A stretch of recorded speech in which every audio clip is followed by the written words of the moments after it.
এই যে আমাদের জীবন, এই জীবনের জন্য বিপদ, আপদ, পরীক্ষা, স্ট্রাগল, এটা অনিবার্য, এটা হবেই। বিপদ নাই, কষ্ট নাই, আপদ নাই, অনিশ্চয়তা নাই, স্ট্রাগল নাই, এমন কি কেউ আছে এখানে? কেউ কি হাত তুলে বলতে পারবেন যে হুজুর আমার জীবনে কোনো বিপদ নাই, অথবা আমার জীবনে কোনো দুঃখ নাই, কষ্ট নাই, কোনো স্ট্রাগল নাই, কোনো রিস্ক নাই? এরকম সৌভাগ্যবান কেউ আছেন এখানে? তাহলে জীবনের জন্য পরীক্ষা, এটা অনস্বীকার্য, হবেই হবে পরীক্ষা। পৃথিবীর জীবনটাই এমন, এভাবেই এই লাইফকে ডিজাইন করা হয়েছে। পরীক্ষা থাকবে, এখানে বিপদ থাকবে, এগুলো উত্তীর্ণ হয়ে আপনাকে যেতে হবে। চির সুখ, চির শান্তি, এটাই পৃথিবীতে হয় না। চির সুখ এবং চির শান্তির জায়গা হচ্ছে জান্নাত। চির সুখ এবং চির শান্তি কোথায়? এটা জান্নাতের বৈশিষ্ট্য। চির সুখ, চির শান্তি, টেনশন নাই, ঝামেলা নাই, পরীক্ষা নাই, বিপদ নাই, রিস্ক নাই, স্ট্রাগল নাই। এটা হচ্ছে দ্য ফিচার্স অফ জান্নাত, জান্নাতের ফিচার। কিন্তু সমস্যা বাদে কখন? যখন জান্নাতের ফিচার আমরা দুনিয়ায় খুঁজি, যেটা পাবো আমরা জান্নাতে, এটা খুঁজি কোথায়? এই তখনই সমস্যা বাদে। And this is the main problem. এটাই বড় সমস্যা। এই সমস্যার সমাধান কোথায়, এটা নিয়ে আজকে আমি কিছু কথা অ্যাড্রেস করবো ইনশাআল্লাহ। তো তাহলে আসুন শুনি জান্নাতের ফিচার কি। জান্নাতের কমন একটা ফিচার হচ্ছে জান্নাতে there will be no sickness in paradise. জান্নাতে কোনো অসুস্থতা থাকবে না, চিরসুস্থ। সুবহানাল্লাহ পড়েন। চিরসুস্থ, চির সবল, কেউ অসুস্থ হবে না জান্নাতে। জান্নাত হবে অ্যান্টি এইজিং, জান্নাতে বয়স বাড়বে না কারো। চির যৌবনা, চির যুবক, অ্যান্টি এজিং। আপনারা জানেন যে বর্তমান পৃথিবীতে অ্যান্টি এজিং ক্রিম পাওয়া যায় না? ক্রিম, কথা বুঝতেছেন? অ্যান্টি এজিং ক্রিম পাওয়া যায়। তারা বলে এই ক্রিম মাখলে চামড়ায় ভাঁজ পড়ে না। এটার দাম দাম আছে কিন্তু অনেক। অ্যান্টি এজিং ক্রিম লাগায়, শ্যাম্পু ইউজ করে, অ্যান্টি এজিং অয়েল আছে, এটা দিলে নাকি চামড়ায় ভাঁজ পড়ে না। ইভেন ভারতের অনেক বড় একজন ব্যবসায়ী মুকেশ আম্বানি, নাম শুনছেন? যে তার ছেলের বিয়ে হয়ে গেল। তো এই মুকেশ আম্বানির স্ত্রী নীতা আম্বানি, সে কিছুদিন আগে এক বটল গোল্ড ওয়াটার খেয়েছে, gold water, and it's cost $60,000। $60,000 দাম এক বোতল গোল্ড ওয়াটারের। কেন? ফর অ্যান্টি এজিং, যাতে বয়সের ছাপ গালে না থাকে। এখন বলেন, এভাবে কি আমাদের বয়সকে ধরে রাখা সম্ভব এই পৃথিবীতে? সম্ভব না, কারণ এই ফিচারটা দুনিয়ার ফিচার না, এটা জান্নাতের ফিচার। সুবহানাল্লাহ পড়েন। তাহলে জান্নাতে কেউ অসুস্থ হবে না। জান্নাত হবে চির যৌবন, চির যৌবনা। ওখানে আমরা যুবক থাকবো, প্রত্যেকে 33 বছরের যুবক যুবতী হয়ে জান্নাতে ঢুকবে। বিষ্ণু ইসলাম বলেন, আহলুল জান্নাতি জুরদা ওয়া মুরদা ওয়া আবনাউ সালাসিন ওয়া সালাসিন। জান্নাতে যারা যাবে শুভ্র দাড়িবিহীন, প্রত্যেকে হবে 33 বছর বয়সের। ওই যে 33 বছর বয়সে একবার ঢুকলেন, আর বয়স বাড়বে না, ওইটাই চিরকাল ওই বয়স পাবে। জান্নাতের আরেকটা ফিচার হচ্ছে নো ফ্রাস্ট্রেশন, কোনো চিন্তা নাই, দুশ্চিন্তা নাই, হাইপার টেনশন নাই, সজীব প্রাণবন্ত। সুবহানাল্লাহ। জান্নাতের আরেকটা ফিচার হচ্ছে there is no expiry date in জান্নাত। এক্সপায়ারি ডেট আছে? জান্নাতে যে ঢুকবো 7 দিনের জন্য চেক ইন, নাকি? চেক ইন কয় দিনের জন্য? 7 দিন, 10 দিন পরে চেক আউট করে ফেলবে, এরকম? নো এক্সপায়ারি ডেট, আজীবন। একবার এন্ট্রি পেলে বের হওয়ার টেনশন নাই। আল্লাহু আকবার। তাহলে no expiry date, rather it's eternal. আজীবন থাকবেন, খালিদিনা ফিহা, চিরকাল থাকবেন। এবং জান্নাতের সবচাইতে গুরুত্বপূর্ণ ফিচার হচ্ছে there will be no death in জান্নাত। জান্নাতে আপনার আর মৃত্যু হবে না, মৃত্যুর বিদায় হবে। তার মানে আপনি অমর হবেন। তাহলে আপনি চির সুস্থ, চির সবল হবেন জান্নাতে, চির যুবক থাকবেন, প্রাণবন্ত থাকবেন, আপনি অমর হবেন, আপনি জান্নাতে মরবেন না। জান্নাতীরা যখন জান্নাতে যাবে, ফেরেশতারা ডেকে বলবে, ইয়া আহলাল জান্নাতি ইন্না লাকুম আন তাসিহু ফালা তাসকামু আবাদা। জান্নাতীরা চিরকাল সুস্থ থাকবে, অসুস্থ হবে না। ইন্না লাকুম আন তাশিব্বু ফালা তাহরামু আবাদা। তোমরা শাবাব থাকবা, বুড়া হবা না। ওয়া ইন্না লাকুম আন তাহইয়াউ ফালা তামুতু আবাদা। চিরকাল বেঁচে থাকবা, মরবা না। এবং সেদিন জান্নাতে মৃত্যু দেয়া হবে, মৃত্যু দেয়া হবে। ইউতাল মাউতু বিকাবশিন আমলাহ, একটা ছাগলের আকৃতিতে মৃত্যুকে আনা হবে। ফায়ুযবাহুল মাউত, মৃত্যুকে জবাই দেয়া হবে। এবার জান্নাতীরা তাকিয়ে থাকবে, ফেরেশতারা বলবে, ইয়া আহলাল জান্নাতি খুলুদুন ফালা মাউত। হে জান্নাতীরা, চিরকাল এই জান্নাতে থাকবে। তাহলে জান্নাতের ফিচার পাইছেন? এখন কোন বোকা যদি এই ফিচার দুনিয়ায় খোঁজে, পাবে? পাবে না, কারণ দুনিয়ার ফিচার আলাদা। দুনিয়ার ফিচার কি? এই দুনিয়াতে বিপদ আসবে, কষ্ট আছে, দুনিয়াতে হতাশা আছে, ভয় আছে, অসুস্থতা আছে, বার্ধক্য আছে, এবং এই দুনিয়ার একটা এক্সপায়ারি ডেট আছে, আছে না? দ্য ডে ইউ ডাই, যেদিন আপনি মারা যাবেন, এটা আপনার এক্সপায়ারি ডেট, চলে যেতে হবে, চলে যেতে হবে। এই পৃথিবীতে মৃত্যুর অস্তিত্ব আছে, সবকিছু থমকে দিয়ে, আপনাকে চমকে দিয়ে মৃত্যু চলে আসবে, ঠিক কিনা বলেন? তাহলে এগুলো হচ্ছে দুনিয়ার ফিচার। এই দুনিয়াতে বিপদ আপদ, কষ্ট, ঝুঁকি, স্ট্রাগল, পার্থক্য, অসুস্থতা, এগুলো নিয়ে আমাদেরকে টিকে থাকতে হয়। এটা দুনিয়ার ফিচার, মিলাই ফেললে হবে না। জান্নাতের ফিচার একটা, দুনিয়ার ফিচার আরেকটা। দুনিয়াতে কষ্ট থাকবে, বিপদ আপদ থাকবে। এই দুনিয়ার ফিচারটা আল্লাহ তাআলা কোরআনের একটা আয়াতে খুব চমৎকার ভাবে উল্লেখ করেছেন, সেটা দিয়েই আমি আলোচনা শুরু করেছি। আল্লাহ তাআলা ইরশাদ করছেন, ওয়ালা নাবলুওয়ান্নাকুম বিশাইইম মিনাল খাউফি ওয়াল জু'i ওয়া নাকসিম মিনাল আমওয়ালি ওয়াল আনফুসি ওয়াস সামারাত ওয়া বাশশিরিস সাবিরিন। আল্লাহ তাআলা বলছেন, অবশ্যই অবশ্যই আমি তোমাদেরকে পরীক্ষা করব, ভয় দিয়ে, ক্ষুধা দিয়ে, সম্পদের ঘাটতি দিয়ে, আতঙ্ক দিয়ে, প্রাণনাশ দিয়ে, ফল ফসলের হানি দিয়ে পরীক্ষা করবে। কিন্তু এই পরীক্ষায় যারা উত্তীর্ণ হবে, যারা সবর ইখতিয়ার করবে, ওয়া বাশশিরিস সাবিরিন, ধৈর্যশীলদের জন্যই হচ্ছে সুসংবাদ। আলহামদুলিল্লাহ পড়ে। তাহলে সম্মানিত সুধী, আমরা বুঝতে পারলাম এই পৃথিবীর ফিচার হচ্ছে এখানে বিপদ থাকবে, বিপদ ছাড়া কেউ থাকবে না। স্ট্রাগল থাকবে, কষ্ট থাকবে, ঝুঁকি থাকবে, রিস্ক থাকবে, এবং নানা ধরনের বিপদ আপদ দিয়ে আল্লাহ তাআলা আমাদেরকে পরীক্ষা করবেন। এটা মাস্ট, এটা আমাদের মাইন্ডসেটে নিয়ে নিতে হবে। মাইন্ডসেটে এটা ক্লিয়ার থাকতে হবে। চিরসুখ চিরশান্তি এই দুনিয়াতে মিলবে, কোথায় মিলবে তাহলে? এটা তাহলে বিপদ আসবেই, আপদ আসবেই, পরীক্ষা থাকবেই আমাদের জীবনে। তবে ইন্টারেস্টিংলি মজার বিষয় হচ্ছে, পরীক্ষাটা এক একজনের এক এক রকম। পুরো পৃথিবীটা একটা পরীক্ষা ক্ষেত্র, কিন্তু কারো প্রশ্নপত্রের সাথে কারো প্রশ্নপত্রের কোনো মিল নাই। সুবহানাল্লাহ।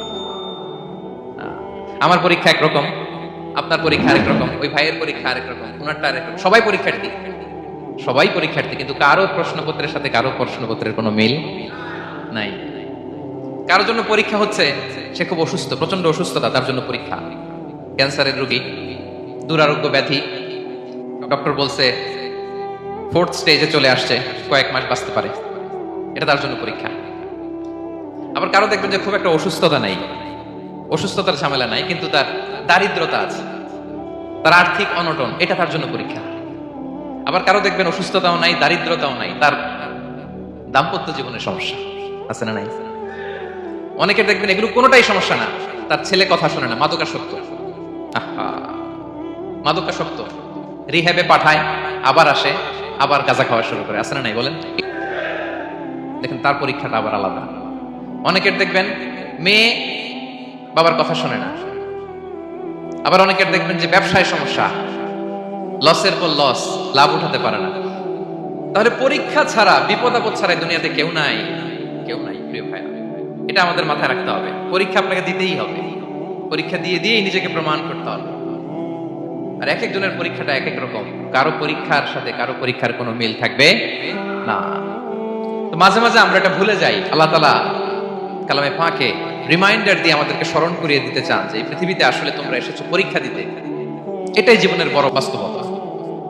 আমাদের জীবনে যত হতাশা, আমাদের জীবন নিয়ে যত অভিযোগ, আমাদের মনে যত কষ্ট, আমাদের হৃদয়ের ভেতরে যত অস্থিরতা, তার মূলে হচ্ছে এই সমস্যা যে আমরা ভুলেই গেছি আমরা পরীক্ষা দিতে আসছি। এটা যদি ভুলে না যান, এটা যদি আপনার মাইন্ডসেটে থাকে যে পুরো জীবনটা একটা পরীক্ষা, তাহলে দেখবেন কোনো কিছু আপনাকে কাবু করতে পারবে না। আপনি হতাশ হবেন না, জীবন নিয়ে আর অভিযোগ থাকবে না, আপনি ভেঙে পড়বেন না, সব অভিযোগ হতাশা দূর হয়ে যাবে। তারপর বুঝতে পারলাম পরীক্ষা আপনাকে দিতেই হবে। পরীক্ষা দেয়া ছাড়া এই পৃথিবী থেকে চলে যাওয়ার কোনো চান্স বা সুযোগ আমাদের কারো নেই। সূরাতুল আনকাবুতে আল্লাহ তাআলা এই কথাটা আরো চমৎকার ভাবে বলেছেন। আল্লাহ তাআলা ইরশাদ করেছেন, আহাসিবান নাসু আইয়ুতরাকু আইয়াকুলু আমান্না ওয়া হুম লা ইফতানুন ওয়ালাকাদ ফাতান্নাল্লাযীনা মিন ক্বাবলিহিম ফালা ইয়া'লামান্নাল্লাহুল্লাযীনা সাদাকু ওয়া লা ইয়া'লামান্নাল কাযিবিন। আল্লাহ বলেন, মানুষ কি ভেবেছে সে শুধু বলবে আমি ঈমানদার আর তাকে আমি জান্নাতে ঢুকাই দিব? না, কখনো না, কোশ্চিন কালেও না। বরং পূর্ববর্তীকালে যারা পৃথিবীতে এসেছিল তাদেরকে আমি পরীক্ষা নিয়েছি, পরীক্ষা করেছি, এবং তাকেও ইমানের প্রশ্নে সে সত্যবাদী না মিথ্যাবাদী পরীক্ষা দিয়ে দিয়ে নিজেকে প্রমাণ করতে হবে, ঠিক কিনা বলেন? পরীক্ষা দিয়ে আপনাকে প্রমাণ করতে হবে। এবং এই পরীক্ষার ব্যাপারটা, এটা যে শুধু আমরা সাধারণ মানুষ আমাদের জীবনে দুঃখ বিপদ পরীক্ষা এমনটা না। এই পৃথিবীর সবচেয়ে শ্রেষ্ঠ মানুষ যারা, আল্লাহর খালিলের জীবনে যদি এত পরীক্ষা থাকতে পারে, আমি আপনি কোথায় বলেন তো? এবার বলেন, সাইয়েদনা মূসা আলাইহিস সালাম, ওনার জীবনে তো কোনো পরীক্ষা টরীক্ষার ছিল না। গুণে শেষ করতে পারবেন? জন্মটাই তো হয়েছে পরীক্ষার মধ্য দিয়ে। মিশরের ছেলে সন্তান হইলে ফেরাউন বলছে জবাই করো। ওনার মা এরকম সিন্ধুকে করে ভাসায় দিলেন নীল নদীতে। আল্লাহু আকবার, কি একটা রোমাঞ্চকর পরিস্থিতির মধ্য দিয়ে আল্লাহ তাআলা ওনাকে বাঁচালেন। জন্মই হয়েছে পরীক্ষার মধ্যে দিয়ে। বড় হইলেন, ফেরাউনের ভয়ে দেশ ত্যাগ করলেন, মিশর থেকে মাদিয়ান। আবার আল্লাহর আদেশে যখন ফিরে আসলেন, আবার ফেরাউনের সাথে তর্ক বিতর্ক যুদ্ধ। একটা রাত আল্লাহ নবী মূসা আলাইহিস সালাম শান্তি মতো মিশরে ঘুমাতে পারে নাই। একটা রাত শেষ পর্যন্ত এই ফেরাউন মূসা আলাইহিস সালামকে ধাওয়া করেছে। ফেরাউনের ধ্বংসের আগ পর্যন্ত সে মূসা আলাইহিস সালামকে ধাওয়া করেছে। তার মানে মূসা আলাইহিস সালাম এই বিপদ আপদ পরীক্ষা এগুলো থেকে মুক্তি পান নাই। এবার বলেন ঈসা আলাইহিস সালামের কথা, ওনার জীবনে তার পরীক্ষা ছিল না।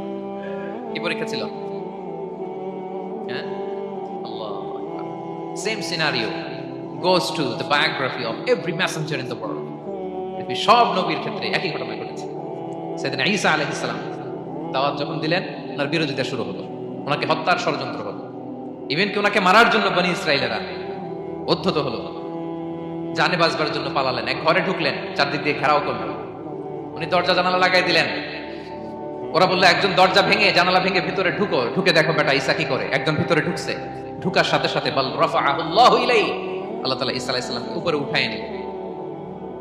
আর যেই লোকটাকে তারা ভেতরে ঢুকালো তার চেহারাকে আল্লাহ তাআলা ঈসা আলাইহিস সালামের চেহারার মতো করে দিলেন। এবার তার বাইরের সাথীরা বলে ঘটনা কি, বেটা ঈসাও বেরোয় না, আমাদের লোকটাও বেরোয় না, সবাই ঢুক। দরজা ভেঙে ভেতরে ঢুকে দেখে ঈসা দাঁড়ায় আছে। বলেন তো এটা ঈসা না মিসা? এটা কি আসল ঈসা? ওমা কতালু ওমা সলাবু ওয়ালাকিন শুব্বিহা লাহুম। আল্লাহ বলে তোমরা আমার নবী ঈসাকে হত্যাও করতে পারো নাই, শুলেও চড়াতে পারো নাই, আমি সেফটি সিকিউরিটি দিয়ে আমার নবী ঈসা আলাইহিস সালামকে আকাশে তুলে নিয়েছি। তাহলে ওনার জীবনে পরীক্ষার শেষ ছিল না।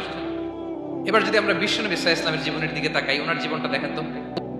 আমাদের পেয়ারা নবী বিশ্বনবী মুহাম্মদুর রাসূলুল্লাহ সাল্লাল্লাহু আলাইহি ওয়াসাল্লাম, ওনার জীবনে কি স্ট্রাগল ছিল? স্ট্রাগল। মাক্কি জীবনের কথা যদি একটু খেয়াল করেন, দেখেন তো 3 বছর শিয়াবে আবি তালেবে জেল কেটেছেন, না খেয়েছিলেন। ওনার বংশের লোকেরা প্রথমে ছাগল খেয়েছে, ছাগলগুলো যখন শেষ, ছাগলের চামড়াগুলো শুকিয়ে ওইটা খাইছে। গাছের পাতা ছাল এগুলো খেয়ে খাবারের অভাবে বেহুশ হয়ে পড়ে থাকতো তারা। না খেয়ে কয়দিন ছিলেন আপনি? আমি কয়দিন ছিলাম না খেয়ে? মনেই তো পড়ে না, না খেয়েছিলাম কিনা কোনোদিন। এ হচ্ছে মাক্কি জীবন। মেন্টালি প্রেসার দেয়া হয়েছে। বিশ্বনবীর চাচা আবু লাহাব তার 2 ছেলে উতবা আর উতাইবা, এদের সাথে বিয়ে দিয়েছিলেন 2 মেয়ের। যখন দাওয়াত দেওয়া শুরু করলেন 2 মেয়েকে ডিভোর্স দিয়ে দিল। দেখেন, একটা বাবার জন্য প্রাপ্তবয়স্কা মেয়েকে যখন উঠায় নেওয়ার আগে ডিভোর্স দেয়, তার মানসিক অবস্থাটা কেমন থাকে বলে? মেন্টালি প্রেসারাইজ করা হয়েছে, ফিজিক্যালি হ্যারাস করা হয়েছে। বিষ্ণু ইসলাম যখন নামাজে দাঁড়াতেন, উটের পচা নারী ভুড়ি বিষ্ণুনবীর কাঁধে চাপিয়ে দেওয়া হতো। আপনার জীবনে এরকম ঘটছে কখনো? আপনি নামাজ পড়তেছেন, উটের পচা নারী ভুড়ি আপনার কাঁধে চাপিয়ে দেওয়া হয়েছে? কয়দিন হয়েছে এরকম? কয়দিন হয়েছে? হ্যাঁ, তারপরে তো আলহামদুলিল্লাহ বেরোয় না মুখ দিয়ে। কেমন আছেন হুজুর? কইেন না, বেশি একটা সুবিধার না, তাই না? বেশি একটা একটু মিলাবেন। কতটুকু পরীক্ষা আমরা দিয়েছি। তায়েফে গেলেন বিশ্বনবী, তায়েফে গেছিলেন জমির বায়না দিতে, তাই না? জমি কিনবে তায়েফে। তায়েফবাসীদেরকে জাহান্নামের আগুন থেকে বাঁচাতে গিয়েছিলেন, নিজের জন্য না। সেখানে তায়েফের ছেলেরা পাথর মেরেছে বিষ্ণু ইসলামের গায়ে। এত শুভ্র দেহ ছিল, চেহারা ছিল, বিষ্ণুনবীর গা দিয়ে ঝরঝর করে রক্ত ঝরেছে। ফিজিক্যাল হ্যারাসমেন্টের শিকার হয়েছেন বিষ্ণু ইসলাম। যখন যেদিন বিষ্ণু ইসলামকে হত্যার ষড়যন্ত্র করা হলো, আল্লাহ তাআলার আদেশে তিনি মক্কা থেকে মদিনা হিজরত করলেন। মদিনাতে যে একটা রাত, 7ম হিজরির আগ পর্যন্ত শান্তিতে ঘুমাতে পারেন নাই। 3 দিকে 3 ইহুদি বসতি, বনু কাইনুকা, বনু নদীর, বনু কুরাইজা। খাওয়ার মধ্যে বিষ মিশিয়ে দেয়া হয়েছিল বিষ্ণু ইসলামের। বাজুর, খাসির বাজুর রান পছন্দ করতেন এক ইহুদি মহিলা। বিষ্ণু ইসলামের ওই রানের মধ্যে বিষ মিশিয়ে দিয়েছিল। ওই বিষের যন্ত্রণায় মৃত্যুর আগ পর্যন্ত বিষ্ণুনবী কাতরাতেন। এবং উনি ইন্তেকালের সময় ওই বিষের ব্যথা যন্ত্রণাতে ইন্তেকাল করেছেন। বিশ্বনবীর ইন্তেকালটা শাহাদাতের ইন্তেকাল ছিল। বিষ্ণু ইসলাম বলেছেন, ওই যে খাইবার এলাকার ওই মহিলা যে আমার খাবারে বিষ মিশিয়েছিল, সেই বিষের যন্ত্রণা, বেদনা, কষ্ট আমি অনুভব করছি। খেয়ে না খেয়ে দিন প্রচারের কাজে নিজেকে দিয়েছ বিলিয়ে, তাই ফের কাফিরেরা চিনল না সে আলো, দুষ্ট ছেলেদের পিছু দিল লেলিয়ে, পাথরের আঘাতে ক্ষত বিক্ষত হয়ে সারা শরীর থেকে রক্ত ঝরে। হে রাসূল তোমাকে ভুলি আমি কেমন করে, হে রাসূল তোমাকে ভুলি আমি কেমন করে। হাজার ব্যথা বেদনার পরে ফিরে আসনি তুমি আপন ঘরে, দিনের আলো তুমি ছড়িয়ে দিতে চলে গেলে মদিনায় মক্কা ছেড়ে। হে রাসূল তোমাকে ভুলি আমি কেমন করে, হে রাসূল তোমাকে ভুলি আমি কেমন করে। ঠিক না বলেন? একটারা শান্তির ঘুম তিনি দিতে পারেন নাই। প্রিয় ভাইরা, তাহলে আমরা কি বুঝলাম? বিশ্বনবীর জীবনে পরীক্ষা ছিল কি ছিল না? আমাদের উপায় আছে? আমরা বাঁচতে পারবো এই বিপদ আপদ পরীক্ষা ঝঞ্ঝাল থেকে? বাঁচতে চাইলেও বাঁচতে পারবো? পারবো না। ইমাম মালিক আলাইহি রাহমাহ নাম শুনেছেন? ইমাম মালিক, ওনার জ্ঞান থেকে লাখো লাখো মানুষ উপকৃত হয়েছে, কোটি কোটি মানুষ উপকৃত হয়েছে। মদিনার রাস্তায় রশি দিয়ে ওনাকে টেনে হিচড়ে এক এলাকা থেকে আরেক এলাকায় নিত সালেম বাদশাহ। ইমাম মালিক আলাইহি রাহমাহ। ইমাম আহমদ ইবনে হাম্বল, উনাকে বেত্রাঘাত করা হতো, চাবুক দিয়ে পেটানো হতো। আমাদের মাযহাবের ইমাম আল আযম আবু হানিফা আলাইহি রাহমাহ, উনাকে কারাবন্দী করা হয়েছিল। তার মানে দেখেন, যত বড় বড় স্কলার, যত বড় বড় মাশায়েখ, এমনকি আম্বিয়া আলাইহিস সালাম, উনারাও পরীক্ষা বিপদ আপদ থেকে রেহাই পাইছে। তাহলে আপনি আর আমি পাবো? বলেন তো। তাহলে এটা আমাদের ব্রেইনে গেঁথে নিতে হবে যে জীবন মানেই এখানে বিপদ থাকবে, পরীক্ষা থাকবে, স্ট্রাগল করে করে আমাকে আগাতে হবে। কেউ আমার জন্য রেড কার্পেট বিছিয়ে রাখবে না। এই জীবনটা বড় জটিল। This is life, how it's design. এভাবেই পৃথিবীকে ডিজাইন করা হয়েছে। এখানে বিপদ আছে, কষ্ট আছে। এই পরীক্ষা দিয়ে দিয়ে আপনাকে উত্তীর্ণ হতে হবে। বুঝতে পেরেছেন প্রিয় ভাই? নাও দ্য কোশ্চেন আরাইজ, এখন প্রশ্ন হচ্ছে, কেন আল্লাহ এই পরীক্ষা নেন? কেন? আল্লাহ তাআলা সূরা মুলকে বলেছেন, এই পৃথিবী সাজানোর, এই জীবন মৃত্যুর এই খেলা, এর উদ্দেশ্যটাকে আল্লাহ তাআলা স্পষ্ট করে বলেছেন, আল্লাযী খালাকাল মাউতা ওয়াল হায়াতা লিয়াবলুয়াকুম আইয়ুকুম আহসানু আমালা। জীবন মৃত্যু দিয়ে তোমাদের জীবনকে সাজানো হয়েছে এজন্য, যাতে করে তিনি তোমাদের পরীক্ষা করতে পারেন। কি করতে পারেন? তোমাদের মধ্যে কে সৎকর্মে অগ্রগামী, কে কাজে ভালো, আমলে ভালো, এটা দেখার জন্য। বেসিকলি আল্লাহর দেখার প্রয়োজন নাই, আমাদেরকে দেখানোর জন্য এই পরীক্ষার আয়োজন। আমি ভালো করবো না খারাপ করবো এটা আল্লাহ জানে না? তো ওনার পরীক্ষা করা লাগে কেন? কথা বলেন। আমি জান্নাতি না জাহান্নামী এটা আল্লাহ জানেন না? বেসিকলি আমাদেরকে জানানোর জন্য এই পরীক্ষার আয়োজন। কাদেরকে জানানোর জন্য? মানে তুমি জেনে যাও তুমি জান্নাতি না জাহান্নামী, আমি ভালো করেই জানি। একটা ছোট্ট উদাহরণ দিলে বুঝতে পারবেন প্রিয় ভাইয়েরা। ধরেন আল্লাহ তাআলা দুইজনকে সৃষ্টি করলেন। উদাহরণস্বরূপ, একজনের নাম আব্দুল্লাহ, আরেকজনের নাম আব্দুর রহমান। সৃষ্টির পরে আব্দুল্লাহকে বললেন, আব্দুল্লাহ, আমি জানি তুমি পৃথিবীতে 50 বছর হায়াত পাইতা, খুব ভালো কাজ করতে, তুমি দুনিয়াতে অনেক ভালো কাজ করতে, এটা আমি আগেই জানি, আমার অসীম জ্ঞান বলে আমি আগে থেকেই জানি। তো যাও, তোমার এই মাত্র সৃষ্টি করলাম, যাও তুমি জান্নাতে ঢুকে যাও, কারণ আমি জানি তুমি জান্নাতি হবে। আচ্ছা, আর আব্দুর রহমান, তুমি পৃথিবীতে খুব খারাপ কাজ করতে, এটা আমি জানতাম, তোমার পাঠাইলে খারাপ কাজ করবা, তুমি সীমা লঙ্ঘন করবা, অন্যায় করবা, অপরাধ করবা, তুমি জাহান্নামী হবা, যাও। যেহেতু আমি জানি পরীক্ষার আর দরকার নেই, তোমার জাহান্নাম দিয়ে দিলাম, যাও ঢুকে যাও। আব্দুল্লাহ ঠিকই জান্নাতে ঢুকে যাবে, আব্দুর রহমান কি ঢুকবে? ঢুকবে। সে বলবে, আল্লাহ এই মাত্র আমারে বানাইলেন, এই মাত্র আপনি আমাকে সৃষ্টি করলেন, সৃষ্টি করেই বলতেছেন তুমি জাহান্নামে যাও, আর বলতেছেন আমি জানি দুনিয়াতে পাঠালে তুমি খারাপ কাজ করবা, তুমি জাহান্নামী হবা, পাঠানোর আর কি দরকার, আগে থেকে জাহান্নামে যাও। আল্লাহ আপনি জানলে জানতে পারেন, আমি তো জানি না। ঠিক কিনা বলেন? সে বলবে, না আল্লাহ আপনি ভুল বলতেছেন, এই দুনিয়াতে পাঠাইলে আমি খুব ভালো কাজ করতাম, আমি সীমা লঙ্ঘন করতাম না, নামাজ পড়তাম, রোজা রাখতাম, হজ করতাম, যাকাত দিতাম, সাদাকা করতাম, চ্যারিটি করতাম, জনকল্যাণকর সব ভালো কাজগুলো আল্লাহ আমি করতাম। এজন্য আল্লাহ তাআলা পরীক্ষার আয়োজন করেছেন, যাতে করে তুমি জেনে যাও যে পৃথিবীতে তুমি কি করেছো। এখন আর আল্লাহকে এক্সকিউজ দেওয়ার সুযোগ নেই। আচ্ছা বলেন তো, আবু জাহেলকে যদি আল্লাহ এখন কিয়ামতের দিন বলে, Abu Jahl go to the hell fire, আবু জাহেলের কিছু বলার সুযোগ আছে? কারণ ও দুনিয়াতে কি করে আসছে এটাও জানে না। ফেরাউনকে ডেকে যদি আল্লাহ বলে, ফেরাউন তুমি জাহান্নামে যাও, go to the hell fire, ওর কি কোনো এক্সকিউজ দেওয়ার সুযোগ আছে? বলেন, সুযোগ আর আছে? কারণ তুমি দুনিয়াতে কি করেছো তোমার চেয়ে ভালো কেউ আর জানে। তা পৃথিবীতে এই পরীক্ষার এই আয়োজনের সবচেয়ে বড় উদ্দেশ্য হচ্ছে যাতে করে আমরা দেখে যাই যে আমরা কি কাজ করছি। কেউ যখন পরীক্ষা দেয় প্রিয় ভাইরা, ওই পরীক্ষায় কত পাবে তার একটা হিসাব আছে না? বলেন, আপনি গণিত পরীক্ষা দিয়ে আসছেন, যে 100-তে 100 পাবে সে বলতে পারে আমার সব অঙ্ক হয়েছে, ঠিক কিনা বলেন? আর যে লাড্ডু গুড্ডু বুঝছেন তো, কিছুই পারে নাই, ঘোড়ার ডিম, তারও একটা হিসাব আছে যে সে কিছুই লিখে আসতে পারে নাই। তাই পৃথিবীতে এই পরীক্ষার আয়োজনের প্রধানতম কারণ হচ্ছে যাতে করে আমরা বুঝে যেতে পারি যে আমরা কোথায় যাব, জান্নাতে না জাহান্নামে। প্রিয় সুধী, এ পর্যায়ে আমরা জানবো এই যে পরীক্ষা আল্লাহ তাআলা নিচ্ছেন আমাদেরকে, এই পরীক্ষায় সফল হওয়ার মূল মন্ত্র কি। কোরআনে বিভিন্ন আয়াতে এই পরীক্ষার কথা বলা হয়েছে এবং এই পরীক্ষার সফলতার মূল মন্ত্রও কোরআনে ঘোষিত হয়েছে। আলহামদুলিল্লাহ বলেন। যে আয়াত দিয়ে আমি শুরু করেছি এই আয়াতে আল্লাহ তাআলা বলেছেন, ওয়াবাশশিরিস সাবিরিন, নবী হে ধৈর্যশীলদেরকে আপনি সুসংবাদ দিন। ধৈর্যশীলদেরকে সুসংবাদ দিন, তার মানে বিপদে ধৈর্য ধারণ করতে হবে প্রিয় ভাইরা। ইন্নামাস সাবরু ইনদা সাদামাতিল উলা, বিপদে আমরা অনেক সময় প্যানিক হয়ে যাই, অস্থির হয়ে যাই, কি করব, হতাশ না। মুমিনরা হতাশ হয় না, ধৈর্য ধারণ করে। কি করে? কি করে?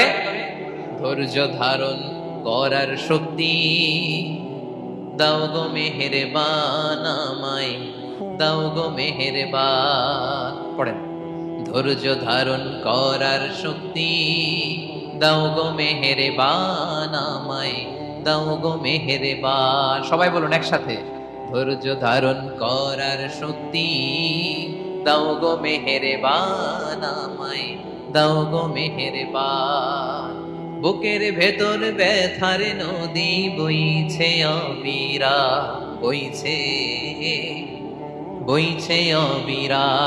পড়ুন, ধৈর্য ধারণ করার শক্তি দাও গো মেহেরবান আমায়, দাও গো মেহেরবান। পড়েন আমিন। আল্লাহ যেন বিপদে আমাদেরকে ধৈর্য ধারণ করার তৌফিক দান করে। প্রিয় ভাইয়েরা, ধৈর্য এটা এমন একটা গাছ যে গাছের সারা গায়ে কাটা, কিন্তু এই গাছের ফলটা বড় সুস্বাদু। আই রিপিট, আমি আবার বলছি, ধৈর্য এটা এমন একটা গাছ যে গাছের সারা গায়ে কাটা, কিন্তু ফলটা বড় মিষ্টি, ফলটা বড় সুস্বাদু। সবাই ধৈর্য ধারণ করতে পারে না। বিষ্ণু ইসলামকে আল্লাহ তাআলা নানা সময় আশ্বস্ত করেছেন, সান্ত্বনা দিয়েছেন আর ধৈর্যের বাণী শুনিয়েছেন। আল্লাহ বলেন, ফাসবির কামা সাবারা উলুল আজমি মিনার রাসূল, নবী হে আপনার আগে দৃঢ় প্রত্যয়ী নবীরা যেরকম ধৈর্য ধারণ করেছে আপনিও ধৈর্য ধারণ করুন।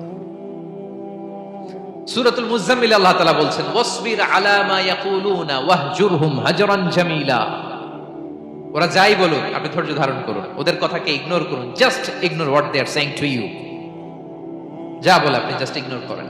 ওরা বিষ্ণু ঈসা ইসলামের মনোবলকে ভেঙে দেওয়ার জন্য কখনো বিষ্ণু ঈসা ইসলামকে কবি বলে গালি দিত। কবি কি বলতো? শায়ের।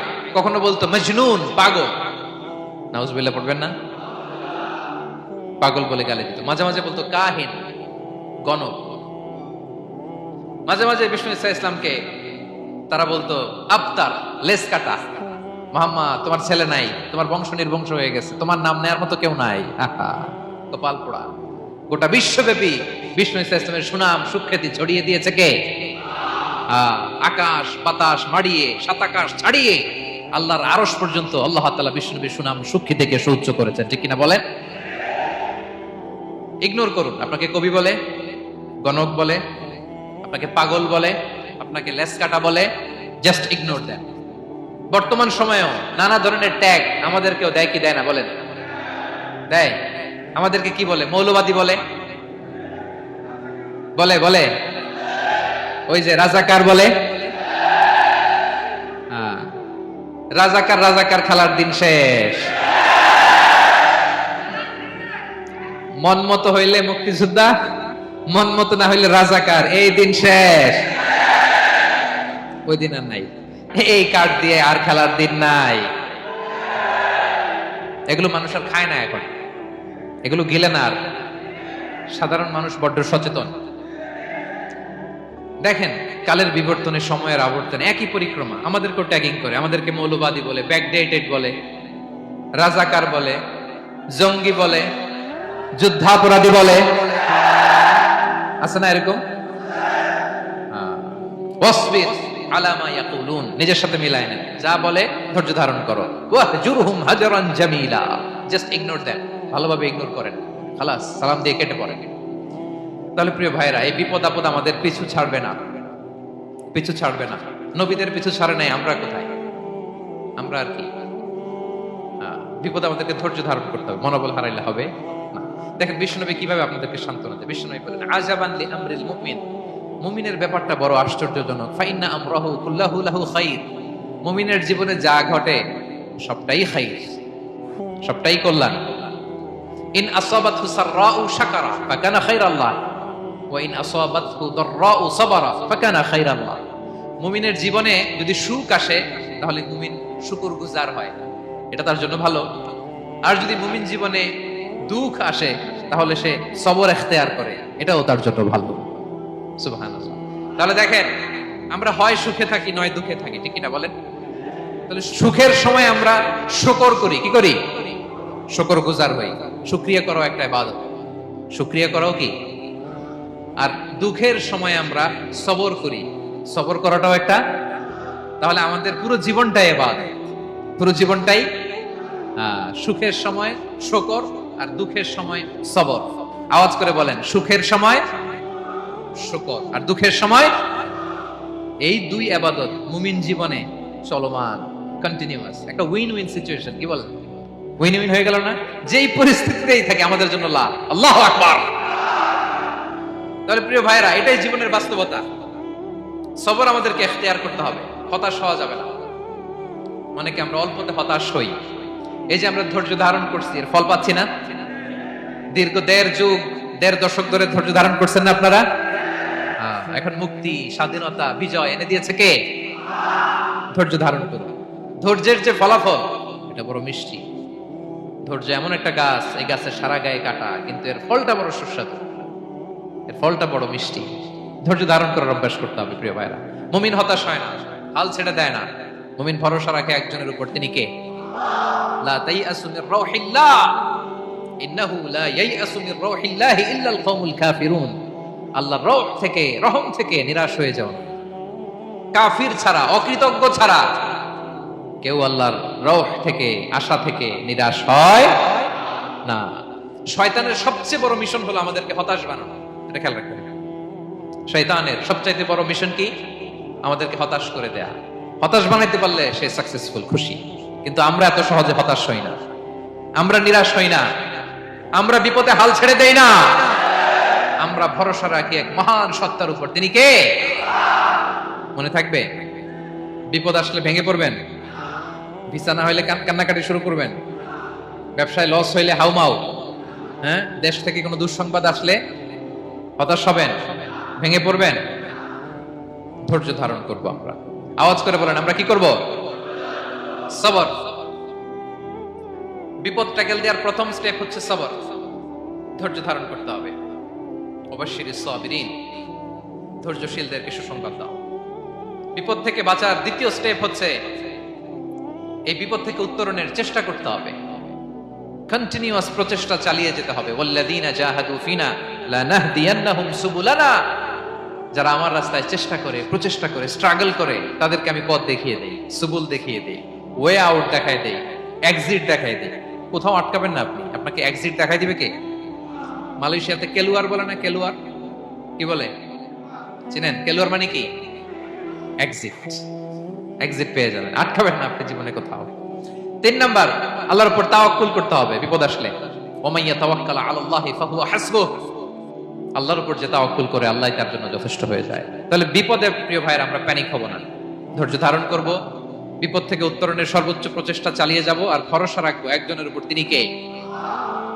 আর বিপদ আসলে এটাকে নেগেটিভলি নেবেন না সব সময়। বিপদ আপদ এটা অনেক পজিটিভ, ভালো জিনিস আমাদের জীবনে বয়ে নিয়ে আসে।